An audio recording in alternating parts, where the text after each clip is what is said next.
Hi everyone. First set of problems are in exercise 6.1. So what I'm going to do is take a look at 5 or 6 of these problems and work through them with you, just so you have a better understanding of the issues involved.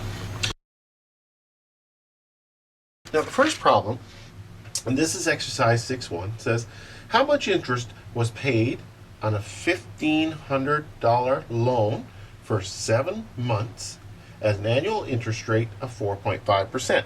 So let's just note down the important things we have here. First of all, I'm just going to note down I, P, R, and T. Put those down the side here. And this is problem number 1. So in this particular instance, we're looking for the amount of interest. Okay, that's the point of the problem. We're given that the principal was $1,500. We're given that the rate was 4.5%, which is, we should convert that to a decimal, so that's 0.045. And our time is 7 months. Now, as you've seen so far in the course, that every time we deal with this, we have to consider that interest is always given in an annual rate. So what we need to do is, when we look at time, time has to be a portion of a year. So 7/12 of a year is 7 months. So if we write the formula here, we're looking for I, and again we can consult our little graphic here, is PRT. In this case, then, the P is 1,500 times the rate, which is 0.045, times 7/12, or 7/12 a year. If you plug that into a calculator, that will give you I equals 3937. In other words, what we're saying here is that the interest that has accumulated on $1,500 at a rate of 4.5% for 7 months will be $39.37. So let's take a look now at problem 3. So problem 3 says a $25,000 investment earned 0.25% per month, simple interest for a 3-month term. What total amount of interest was earned? Again, we're looking for interest. So interest is the mystery amount. The principal in this case was $25,000. The rate was 0.25% per month. Now, again, we need to consider an annual rate. So in order to get an annual rate, because rates are given annually, we take 0.25 and multiply it by 12, because there's 12 months in the year.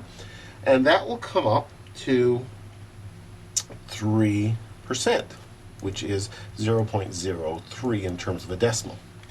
And the time is 3 months, and we know that that's 3/12 of a year. So again, we can plug the figures in. I equals PRT. The principal is 25,000.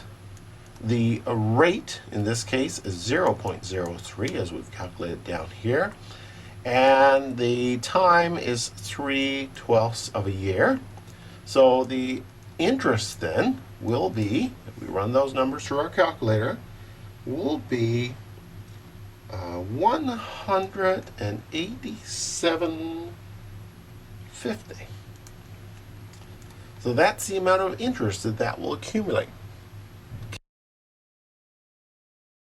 Number 5.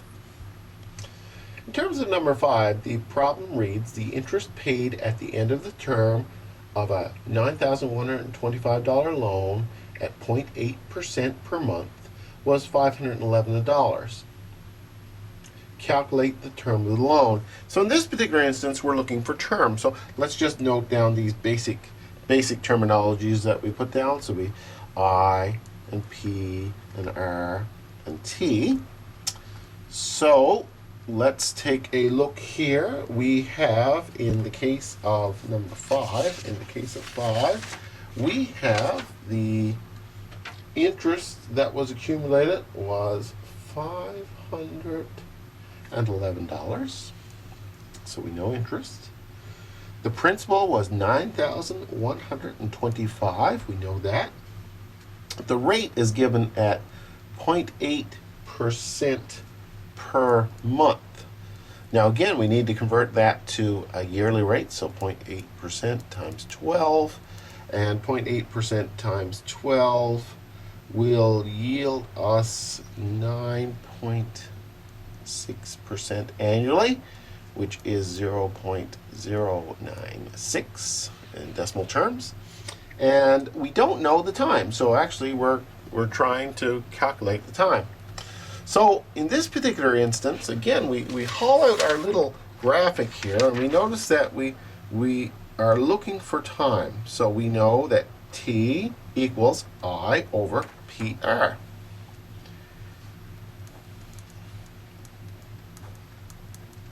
So that's our basic formula that we use here. So with that then, we can simply punch the numbers in here, and in this particular instance, this is I is 511, P is 9125 times the rate is 0.096. We do the calculation on that, and that'll be 511 divided by 876. And that comes out to an amount that is 0.58. And we say, well, what exactly is 0.58? Well, that means it's 58% of a year, right? Because the time is in years. So 58%. So if we were to take that number, 0.58, and simply multiply it by 12. In other words, it's the time is 58% of a year, so in order to find out a whole year, 0.58 times 12, that will come out to 7. In other words, 7 months. So we just convert it to months. So that's number 5. Number 7, again, we'll write down here I, P, R, T. Here's the basic thing, so we'll just read number 7. What annual rate of interest was earned if a $15,000 investment for 5 months earned $546.88 in interest? So in other words, we know $546.88 is the amount of interest. The principal is $15,000. We're not sure of the rate. We're asked what is the rate, and we are told that the time period, just to look here, is 5 months. Okay, so here again we have a problem where we're looking for rate. So we take our little triangle and we say, okay, we pull out rate, that's I divided by PT.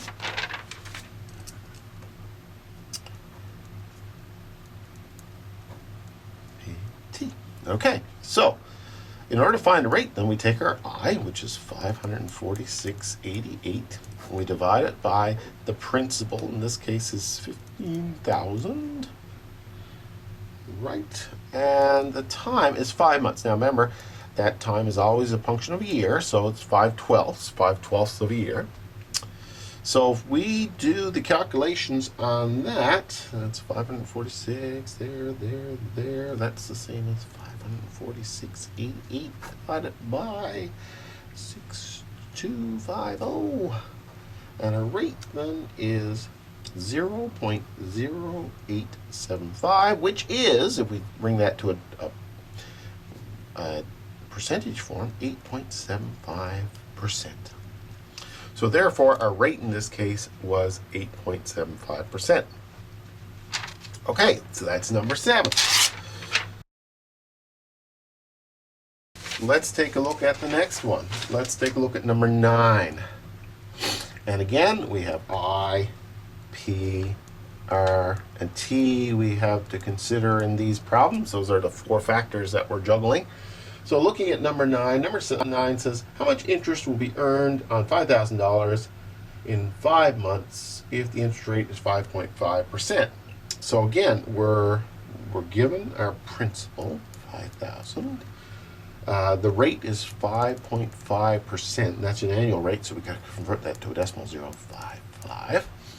And 5 months, which is 5/12ths of a year, so 5 months equals 5/12ths of a year. So we're really looking for I here, and we know, just we've done an example like this, I is PRT.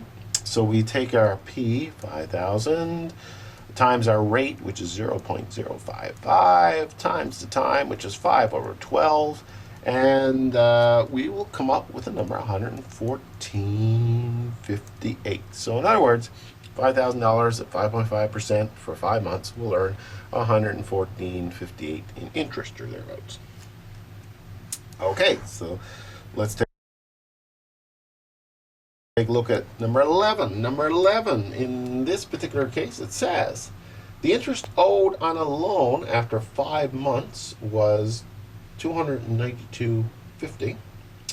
If simple interest rate charged on the loan was 0.9% per month, what's the amount borrowed? Okay, let's just go through our PRT. Let's work down through these here now. So I, in our case, I is $292.50. That's how much interest we got. We don't know what the principal is. We're interested in finding that out. The rate is 0.09, or is it 0.09 per month? Let's just do a little check. 0.9 per month times 12 months, and that would give us I think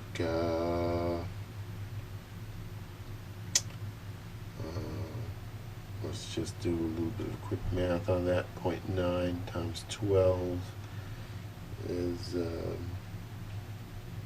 something. And our time is how often? 5 months. And again, it's 5/12 because it's a portion of a year. Bring out my calculator on my computer in this case. Going to take 0.9 times 12 is 10.8% annually. So that's 0.108. Okay, so let's now in this case we go to our little triangle again, and our triangle, we're looking for P in this case, so we'll pull out the P here, and that's I over RT. Okay, P is I over RT. Okay, our I is 292.50. Our rate is 0.108, and times 5/12. And if you do the math on that, that will be $6,500.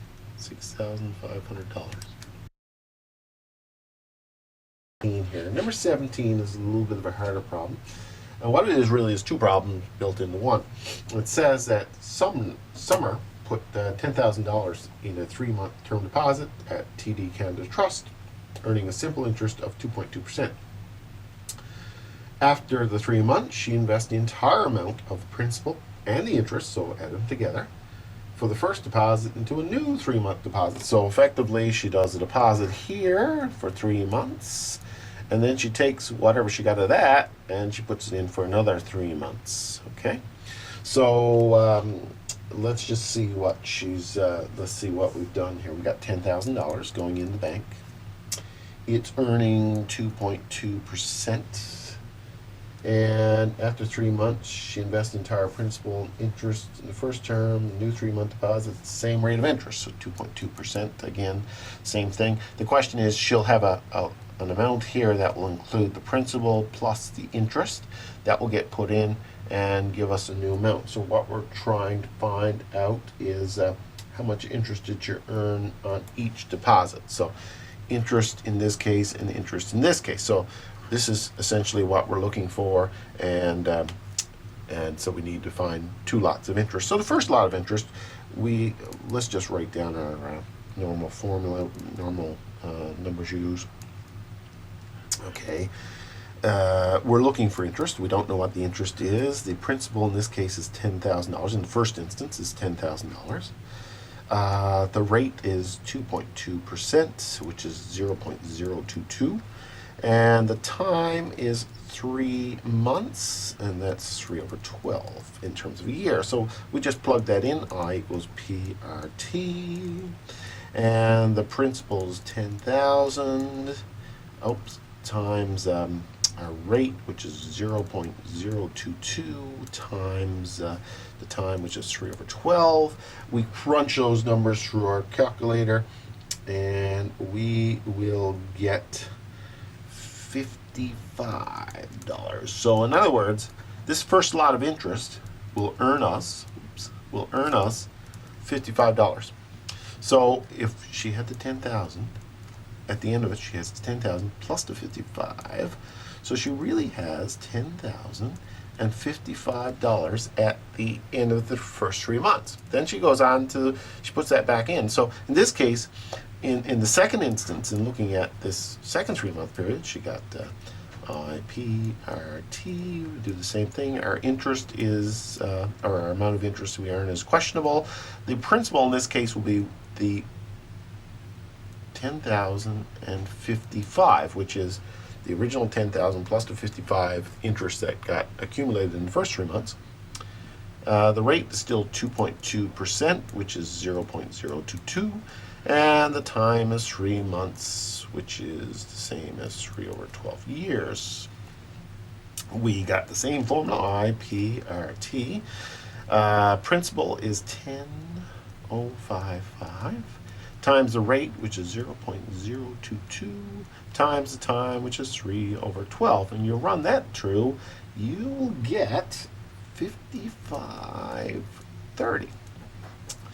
So the thing is in the first instance, you got $55 in interest. In the second instance, when you had the second lot of, you got 55.30. And the question asks here, well, why aren't the amounts equal? Well, simply because you had $10,000 in which you were building interest on in the first instance, and in the second instance you had $10,055 in which you were earning interest on it. So the interest component has added to your principal in the second half, so as a result you get a little bit more money.